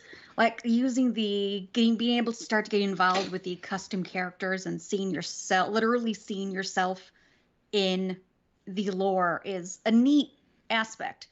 Troublesome to some, but a neat aspect. It's great to see this resurgence. It's great to see people who are coming back to it or finding it anew and just growing the community the way it is. Yeah, I really like the fact that with the new minis out there, I see so many people when I was working on the Kickstarter forums that are just like, man, get that King Crab in there or get that Marauder in there and stuff like that. This is what they're waiting for when it comes to, their mech that they've loved for all, probably decades, that they really want to see that new thing. So I really agree with you, James, on that. And Jennifer, I totally see your point on this. I've always enjoyed the fact that it's so encompassing that no matter what you're coming in to do, there is something for you to do, even if you're just starting. And that its variance is just always growing, which is great. Travis, how about you? What do you think? Well, I think it's invaluable. I mean, I've spent my entire adult life, basically starting and managing businesses, and so I look at something I love like BattleTech and understanding kind of the long-term challenges of kind of managing that. And the player base prior to 3 years ago was an aging player base, and it's a great community. It's so much more positive than a lot of the other communities, which is why I enjoy being a part of it and contributing to it. But without kind of bringing in that new blood, as you set a half-life for your genre, for your business. And so all the recent work that the guys over at Catalyst have done has really just helped to ensure that there's longevity to it, that these things that we love will continue on, and so that there's something that the next generation can enjoy. And I think that it's hard when you're running a business and you're working as hard as these guys are to be able to step back and kind of look at that long-term plan. And so I just have a huge amount of respect for them for doing that, instead of being in constant survival mode of kind of being like, all right, well, what can we do to kind of revitalize this, and to see the community that loved it so much rally behind and really kind of give that boost to the company so they can really kind of give themselves a facelift and kind of push into the future. It's good because then we know that, once we're 60 and, and kind of our gaming is trailing off 70, whatnot, that there's going to be 20-year-olds, 30-year-olds that are in there loving and playing it, and teens like myself picking up the novels and enjoying the literature. So, the longevity is good to know that something that you've enjoyed is gonna persist beyond your enjoyment of it is a nice thing. And certainly YouTube has been a great medium because it's going to be there ideally forever. And so if we can make something here, we make something cool, we do a good job with it, it's going to be there in 10, 15 years, and people are going to have this endless enjoyment. And so that's a rewarding thing. And that's what I enjoy. Yeah, no, it totally blows my mind, the fact that, I came into BattleTech, about 10 years ago, and the fact that I can think that the BattleTech will continue going for another 10 years absolutely boggles my mind, because I can't tell you how many times I've picked up a game just to have to drop it again because it just goes out of print or they stop updating it and so on. So, I totally agree with you there. Yeah, and looking at the art, and that's part of what I'm trying to do with the art and the artists and trying to kind of inspire and develop more, is because that's anything you can do to inspire people's imagination, is gonna get there. And so I think most of us came through either through the tabletop, some exposure, or the video game, something visual, and then if the lore is our kind of what has locked us in, it was still the visual that brought us into the lore, and the lore that locked us. And so kind of my work there and trying to find new ways to just capture people's attention and inspire them. I think that's fun, and I think everyone here is doing a great job with that. Yeah. And no, Namimiya, I did not jinx it. BattleTech is going really well right now. I will knock on wood right now. There you go. You can hear it right there. And so, Aaron, how about you? Yeah, it is going well right now, and the renaissance is real. I mean, I think everybody that you have on this panel probably sees that in their channel analytics and their podcast analytics, right? Getting more listens, more views. There's generally more interest out there, even at the local gaming stores, and that's a really cool thing. I think the new sculpts, that's like the gateway drug. The next level thing for me is like adopting the new rule systems, right? Like I know we have so many people, I want to be controversial, So many people love Classic, but Alpha Strike is a great way to get new players into the game. It's so easy.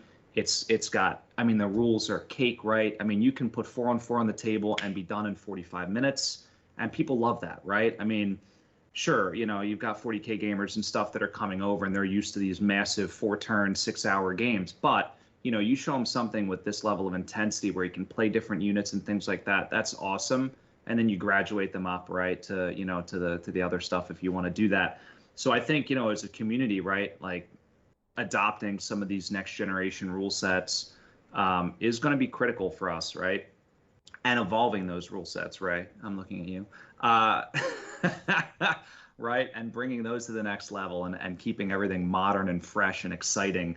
I think that is going to help propel it. More Kickstarters, keep things modern. And that's the exciting stuff. I mean, I think we're, like I said, it's on a good path for sure. And Tex, what are your feelings on the BattleTech Renaissance? I feel very privileged to have the wonderful team and wonderful opportunity to be just another fine, if perhaps more gravelly voice in this choir. I think this is the humbling work of all of us to bring this wonderful thing we enjoy to as many people as we can in the ways we can. And while we may have different beliefs and different backgrounds and different lives, we can all agree that we fucking love BattleTech, and that's great. And I think that we all agree that life is better with it. And the people you meet through it are worthy people. And that we should be the best damn custodians we can of it. So future generations get the same thing out of it we did.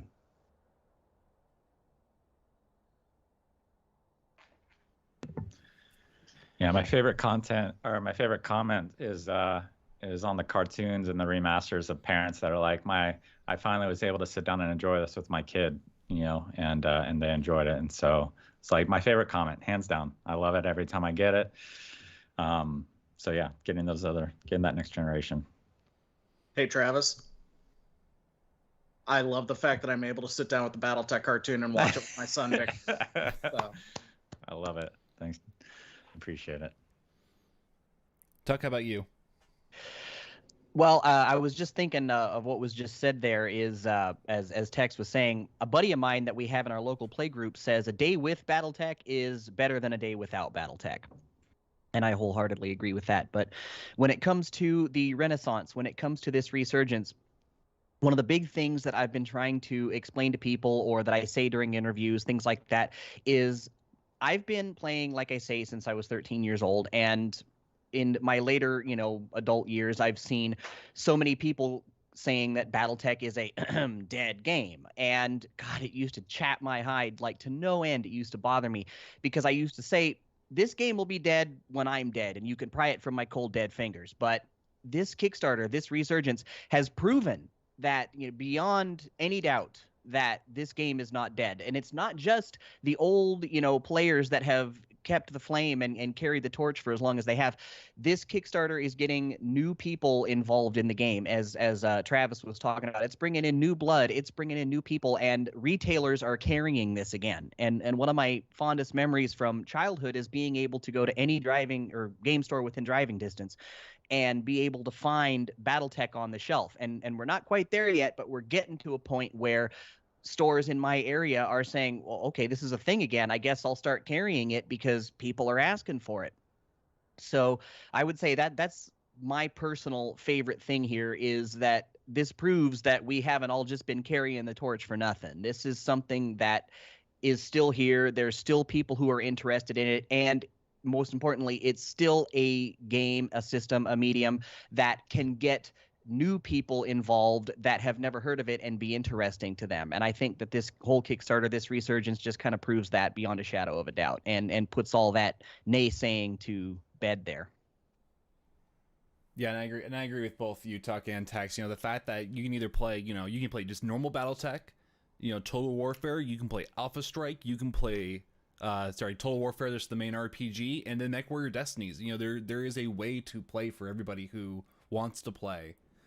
For those who enjoy the board game side of things. I think there's just a lot of stuff there for a lot of people to love.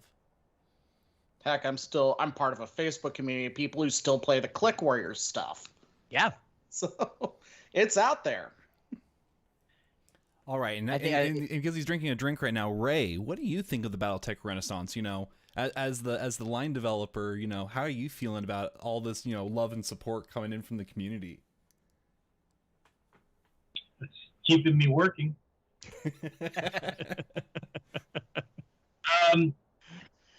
It's great. I really appreciate all the love and support that the universe has been getting, and it confirms that for a lot of us here, you know, that we knew it was there. Okay, we just had to find a way to tap into it, and little by little, we are tapping into it. So. Is that it, Ray? Is that all you want? I know I threw you under the bus there because you've been mute the entire time, so I thought it was great being quick Preston to tag you on, but... Careful, if we get him to express anymore, his head might explode. He hasn't had enough cups of coffee yet. Ryan, how about you?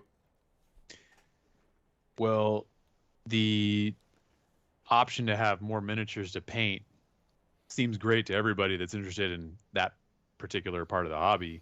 I'd like to thank Catalyst Games for adding hundreds of miniatures to my backlog now. Thank you very much. So self-inflicted pain on that part. But the idea that now you have out of the box, off the shelf, ready to go miniatures was really a smart play for the current, in my opinion, the current status of tabletop gaming, because a lot of stuff is skirmish based or play a little faster. What can I get right now and go and play with my friends, you know, maybe the same day that I buy it in the shop, or maybe tomorrow once we, you know, get the stuff together, read the rules, and then play the game. BattleTech, you know, classic BattleTech wasn't always really as friendly to that. And being that most of it was obviously metal-based miniatures, and it was a learning curve required with some of those to put them together. Not as many of them are one piece as you'd like, but from the miniature assembly / appearance and aesthetic point of view, the resurgence and revamping of all the artwork brings things up to a current level of quality and detail that a lot of other games have been doing for a while. So I feel that it was extremely appropriate that they did what they did. Of course, you know, the old stuff is still available from Ironwood Metals or, you know, eBay or whatever other, you know, I mean, there's no real limitation for the most part, minus a few select things that are difficult to get a hold of. So if you want to play with old metal miniatures or old plastic miniatures or new ones, whatever, everyone can be happy with their playing pieces. But the fact now, like it's been touched on before, that you can play Alpha Strike or Destiny or classic BattleTech based with whatever miniatures you want. And the fact that you can go and pay $20-25 and get 4 or 5 miniatures, you know, you can go home, prime them, paint them to whatever standard. I played with guys that painted their stuff the night before, and we had an Alpha Strike game with 200 mechs on the board, and we played it in 3.5 hours, and it was a blast. That's the new appeal of BattleTech for a lot of the games that are out there already, because there needs to be some parity on that. And then if you want to play classic BattleTech, I of course I love that game and it's fine, but you know, you got to kind of allocate a little bit more time and so on for that. But the old, you know, diehard grognards, if you will, I don't really like that term, but you know, the guys that have been playing it for years, and then the new blood that you really want to get interested in the game, especially from other games maybe they're tired of. You know, gamers can be fickle depending on what's available to them, but having new options for, oh man, I really love the way that mech looks, I want to paint that, or oh man, I can get 4 or 5 gaming pieces and play this game and be into the game with a rule book for less than $100. That's crucial to the current gaming and tabletop status quo right now. And Catalyst was really smart to do what they did. And of course, you can't please everyone. There's going to be I want variants. I wish they weren't pre-assembled. I wish this particular, you know, Lance pack or Star pack had different whatever. You know, you can only do so much, of course. But not having to put together a 14-piece metal miniature so that you can play that particular piece on the board in vice proxying it. So, you know, whatever you want to do, which is great because BattleTech, you can play with anything really. but not having to have to do that really opens things up and appeals to a lot more of the younger or unfamiliar gamers, because you can have been in any other game for however long, and then you decide, oh man, BattleTech's being played over there. I might want to get into that. What's the barrier to entry? What's a rule book and a lance or a star of mech's going to cost me? And now, I mean, it's like a pickup game. Honestly, you can start in the game store if you want. It's and of course, supply and logistics issues, pandemic related aside, if everything were normal, things would be going much smoother. But once things get back to where we want them all to be, you're going to be able to do that kind of stuff, and it's going to be like you bought the box set back in the 80s or the 90s, opened up a couple map sheets, and played with your buddy across the table at the game store or the in your back basement or living room or whatever. And the fact that that's much more attainable because of the supply and the resurgence and the manufacturing. I mean, I love Iron Man Metal stuff. There's some great stuff there. But again, there are certain communities and certain gamers that's not something they're interested in doing. So the fact now that you have multiple places to go and get your miniatures, paint your miniatures, play with your game pieces, get your rules, and see other people playing the game, man, I love that. I love going into my game store, my local game store, and seeing guys playing BattleTech every time I go in now. It's awesome. If I can piggyback on that for a second, just with the side story, Talon. Yeah, go for it. Hey, this is an AMA. If you want to share side stories. Well, one of the things that Catalyst, since that company became a thing after the liberation from the FanPro days, did that I always thought was smart and that I've always evangelized for this, is that the cost of entry, the barrier of entry for BattleTech is 0. And I point this out and people are like, okay, well, how do you pirate the game? It's like, no, you don't get it.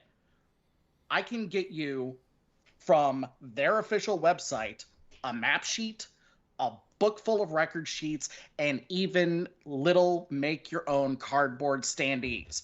You have 2 dice in your house somewhere.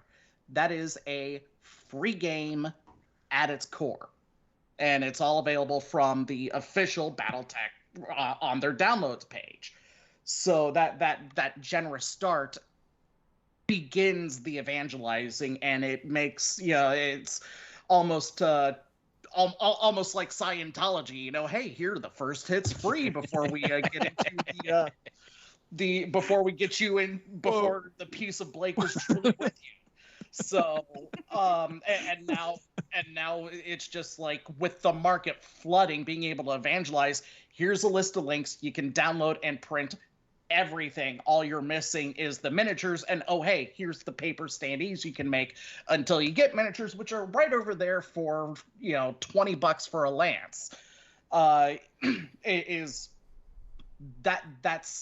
That's been the next step that's been needed. So.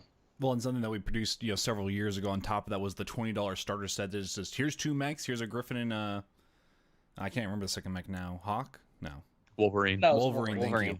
And just go play. Here's something for you and your buddy. Here's a quick sheet of the rules, and go. And you can have a miniature on your table, in 5 minutes or less. And I really do like the fact that we ever created that product, because it's one less, as you said, one less barrier to entry for players who want to get in but don't quite know if they're going to love the universe or not yet, to go for that $60 classic box set that comes with the 12, 13 minis in it. Well, and keep in mind, that certain British company out there somewhere, not to name the competition, their starting box set is $180, and it only offers a single way to play, by comparison to, again, that if you want to do a little bit of work, $0 entry or $20 entry if you want actual stuff. It's just a much smarter way to evangelize about the IP and the universe. So Well, not only that, but you have a box of dudes that's going for $50, $60, and you have to assemble it, and then you have to go spend money on the paints because they make it this kind of, you have to paint these things or else you're not doing this right. And if you don't do this, well, we don't want to deal with you. Whereas with BattleTech, I mean, you could take a cardboard stand-up that you made yourself and stick it on the table. As long as you know what the front facing is, you're good to go.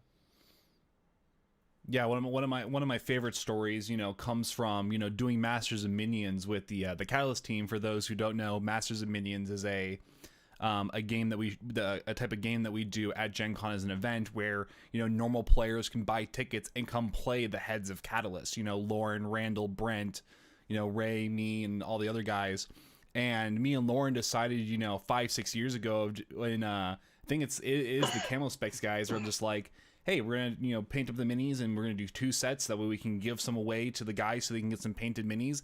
And me and Lauren did that for 1 or 2 years until we realized, why are we sticking with standard paint schemes? Why are we just saying Davion or Grey Horse and stuff like that? And so me and Lauren started coming up with just random ideas like, let's do a Harry Potter themed set, let's do a Cthulhu themed set, let's do a Hawaiian luau themed set.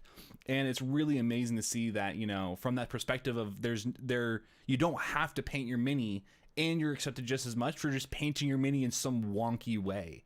Because we've done that for, the last several years until COVID hit and we had the, Gen Con lowering the event rates and stuff like that. But, that's probably one of my favorite moments is the fact that I walk into Masters of Minions, I open my box of minis of usually our Sagittarian Solitaire, and it's some weird combination of just some amalgamation of extra components that they've glued on, or an extra paint scheme showing tiki heads and torches, and it makes it that 1 hour that we're playing with that fan just even better because both people are enjoying it just as much.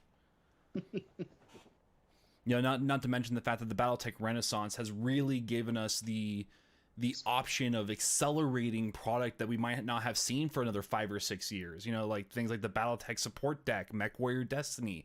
Just 2 things of like, Ray, you correct me if I'm wrong, like 10 or 12 things that would have came 5, 6, 7 years down the line instead if it wasn't for the Kickstarter.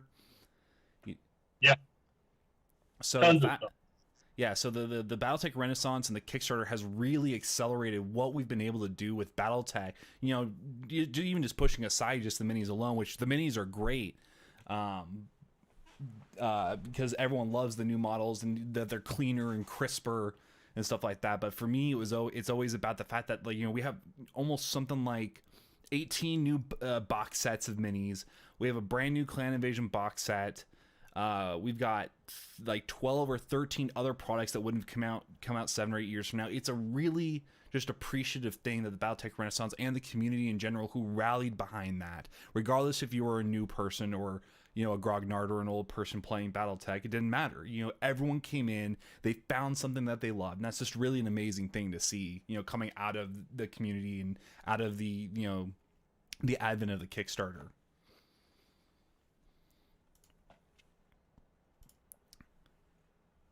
Text, did I get you already? I'm pretty sure I did, right? Yes, sir. Okay, just making sure. I was like, I'm pretty sure I got text. I'm not going to step on my foot twice there. It's all right. I don't take things out on people in petty ways. General Motors, don't worry about it. So now we're on that's the end of our questions that we had for you guys, just to showcase you guys in the community. We got an extra couple minutes here before 1:30, before our 2-hour mark, and it seems like it's always a classic question that seems to be coming up in almost all of our AMAs now, and it's always just funny enough to ask, is what is your favorite mech and why is it the urban mech? I actually do like the rotary hates AC. This question a lot, but it seems to have come up in every AMA so far. But luckily, Ray, you don't have to answer it this time. So Charles, we'll start with you again. Well, my favorite mech is the crab. Everybody who's part of our Discord knows how much I love the crab because give him the clamps. That's right. Well, give him the clamps. I've always thought that why would you take a mech that is reliant on logistics and ammo, ammo chains and all of that stuff when you can literally just get in a crab, turn it on, and it's fully armed and ready to go. That and it looks cool, and it has the easy to maintain quirks, so it's right up my alley. Yeah, just to clarify, is that the king crab or is there a different crab? No, the standard crab. Okay. No, he likes Snip Snip Laser Boy. Snip Snip Laser Boy. It's a good Okay. That's choice. right. JP, Jennifer, how about you guys? For me, being a child of the cartoon, I will always have a love of the long-range missile-toting Axeman that seems to get a lot of "oh God, whys" from the community at large. My absolute favorite mech, though, is and probably will always be the Centurion. The fact that it has every major type of weapon in it and it looks kind of like Mega Man has always endeared me to it. So, Jen? I had to say a Fafnir, though the answer is kind of simple. Anything I can curl up into and take a nap with the barrels. Go see I feel what like the bodysuits would make that pretty hard. Or the neural suits, is that what they're called? But yeah, anything with guns so big she can crawl inside and take a nap. Travis, how about you? What's your favorite mech? Well, I mean, I could say it depends on the mission, but for looks, Dwayne Lucis Centurion. Gotta love that mech. It looks cool. It's always looked cool. Not a fan of the Mech Warrior Online one, but yeah, it's a good looking mech. Short Painter did an amazing, Centurion rendition a few years ago. That I think is like perfect blend of a little bit of, anime and BattleTech, which I love of that version. So look it up, Short Painter Centurion online if you guys don't know what I'm talking about. But that's a good mech. But the Archer is also a favorite. Archer is a pretty good one. I do agree. Tex, how about you? What's your favorite mech? I know you talk about a whole bunch of them, but what's your favorite one? Well, With you? I made a video on it. I stand by it. And sadly, or awkwardly, because I don't believe I deserve the honor, I have been made canon. And so, unfortunately, I must say my favorite is not only something of choice, but now a matter of public record, which is not a statement I think anyone has ever had to make in terms of a fantasy setting. So that's kind of weird. I like the awesome. It's awesome. It's cheap. It's good. Sure, it's a barn door with PPCs, but you got a fist for if things don't work, and if the fist doesn't work, they can bury you in it. It's great. It's ergonomic. You could probably get parts at Home Depot or Tractor Supply, along with some peanuts and some feed or whatever you got. So don't worry about it. It's I agree that unpretentious. the Awesome is an awesome mech. So just because the sentence is always great when you call the Awesome an awesome. Besides, does anyone really want to be on the other side of an awesome? No, not really. No. Or when somebody says, that's awesome, like when you're talking about a paint job and you can say, no, that's an Axeman. Well, and what I really I'm like... banned from several communities for overusing that joke. Probably the same.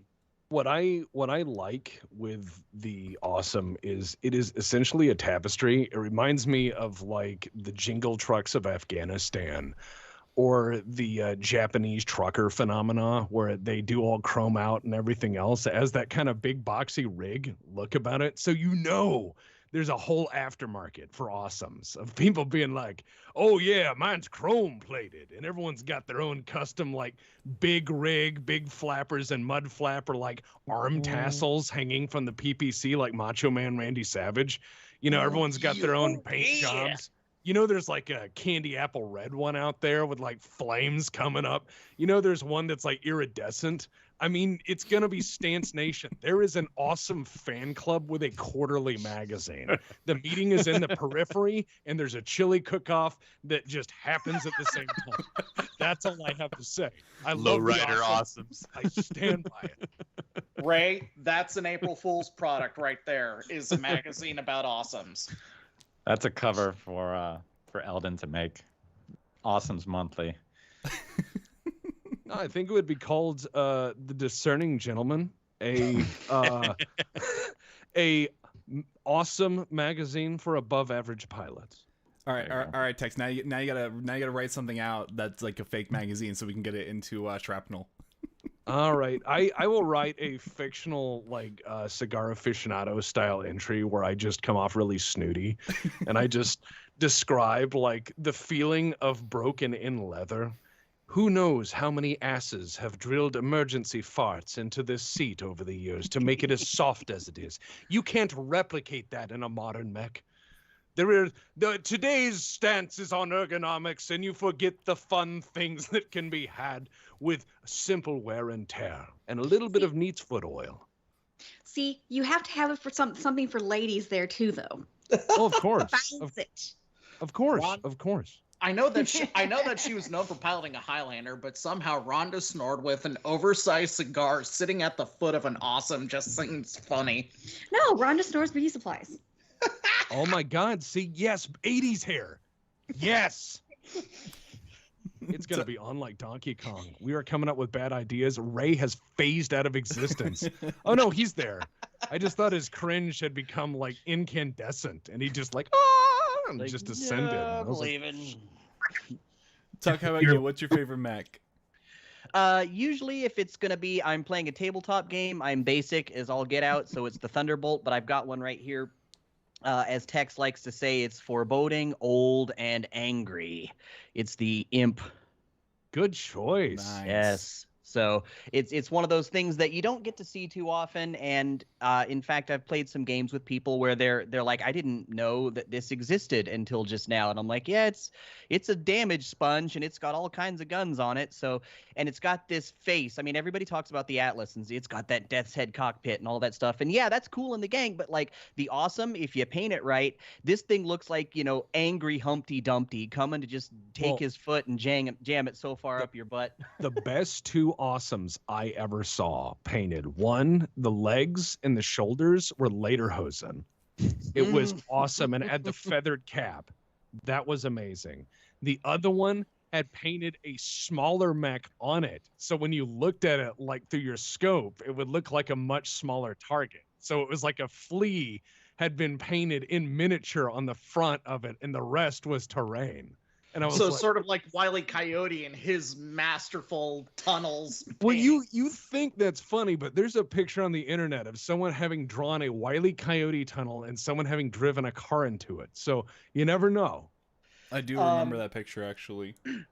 So to bring it back to the urban mech meme here for a second, and Tuck's choice of the Imp, I recall seeing, I don't know where, and I'm never going to be able to find this again, but fan art of an urban mech that used a Jaeger mech as like power armor, and then it climbed into an Imp like it was a battle mech for the urban mech. So like the urban mech made up the head of the Imp itself. It was hilarious. So That's great. You're This just is making amazing. me think of the roller skates as the tanks.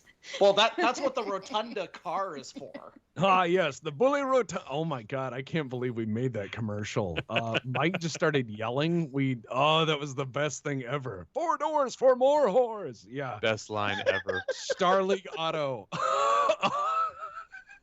I love that. I have a question for you, Ray. Why is there a 20-ton car with a large laser? And why is it commercial? Like, what horrible day did you have, like, on the rough side of town where you were just sitting there, like, you raise the little microphone to your lips and you hit click and you're like, add 20-ton car with large laser to BattleTech. That was well before his time. I know. I'm just giving him guff. I mean, if you can sell H3 Hummers, you can sell a Rotunda with a large laser. No, you're not wrong. I mean, look, Elon Musk sold a car made out of like 8 voxels. So yeah, you could sell a Rotunda. With a laser. Oh yeah. Yeah, that's called the Horn. Zap. Aaron, what about you? What's your favorite mech?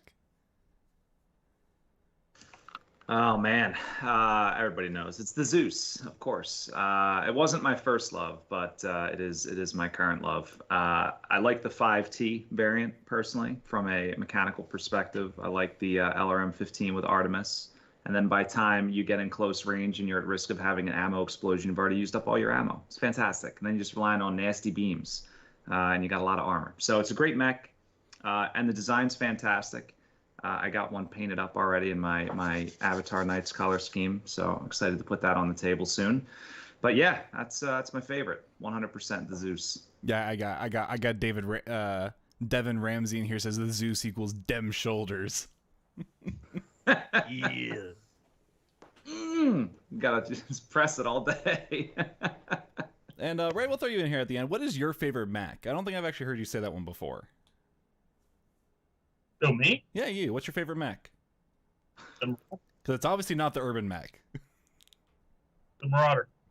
Marauder? Yep. It's a really great Yep. one. How good a job did I do on that video? Did I make you angry with it? Buddy sent me one of the salvage boxes, and it happened to be with a legendary salvage. I keep this on my desk. That's pretty lucky, actually. You know. I mean, if you put aside the fact that, I could get these, Buddy sent me this, and it means a lot to me. It'd mean more if you painted it. Shush. And Ryan, There's what gotta is be your an favorite Avalon Mac? I know Hussars you. unit that has pink highlights.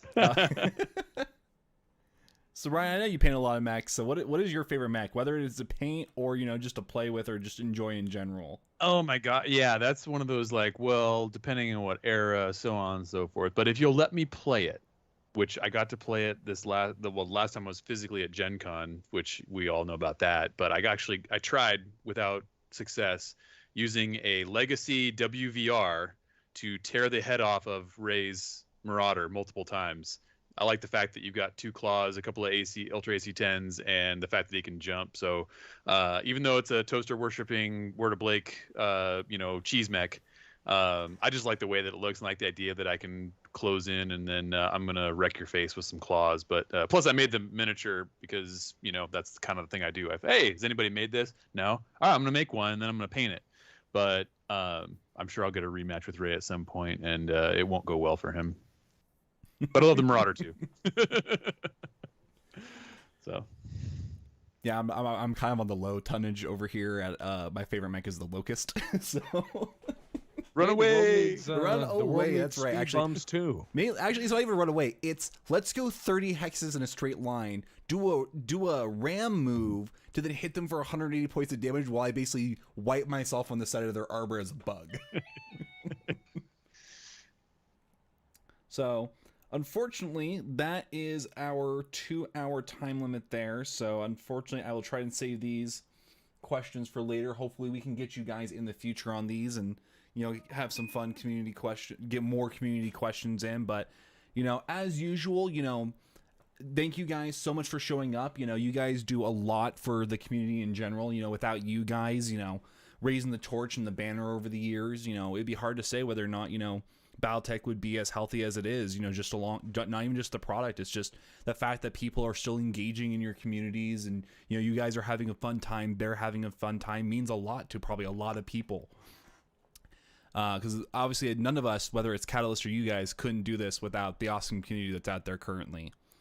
So thank you guys for showing up. Thank you guys for answering questions. It's great to see, the insights, whether it's into your YouTube or podcasts or just what you kind of think and how you got into it. Because it really kind of shows that, whether you come from the RPG side of things or the mini side of things or the fiction side of things, there's a way to enjoy this universe outside of the normal avenues. And that's always great to see and something that I deem as something very healthy for indie game line.